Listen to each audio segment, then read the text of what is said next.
If you're enjoying this podcast, explore the Calm Edge Survival Series, Practical Survival Guides by Steve Barker, published by Books Central, built for pressure. It helps you stay composed, think clearly, and act effectively in outdoor, urban, and emergency situations. Find the book on Amazon or through the Books Central website. When people hear the phrase evacuation planning, they often picture a worst-case scenario: smoke on the horizon, a storm bearing down, or an emergency that forces everyone to leave in a hurry. But good evacuation planning is not about panic. It is about preparation, speed, and making smart decisions before the pressure is on. In this episode, we are looking at how to build an evacuation plan that is practical, flexible, and ready to use when life takes a hard turn. The first step is understanding your triggers. In other words, what has to happen before you decide to leave? That might be an approaching wildfire, flood warnings, civil unrest, a chemical spill, or even a family emergency that requires immediate travel. If you wait until the moment is already chaotic, you lose time and clarity. A solid evacuation plan starts with knowing your likely threats, setting clear decision points, and agreeing in advance on when to stay and when to go. That's simple. Structure removes hesitation and helps you act with confidence. Next, think about routes and destinations. Evacuation planning is not just about getting out. It is about knowing where you are going and how you will get there.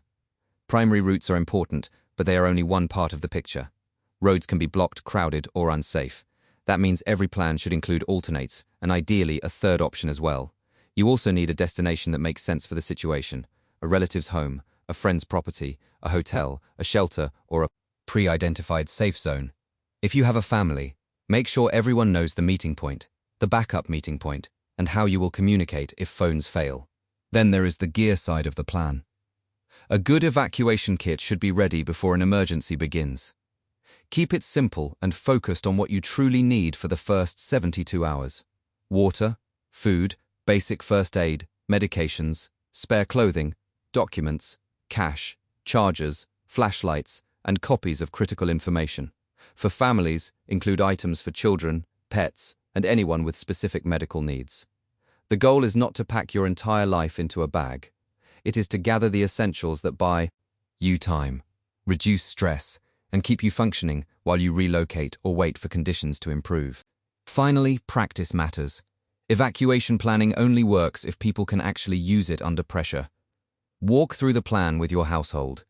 Check how long it takes to gather bags, leave the building, and reach your exit route. Review how you will communicate if you are separated.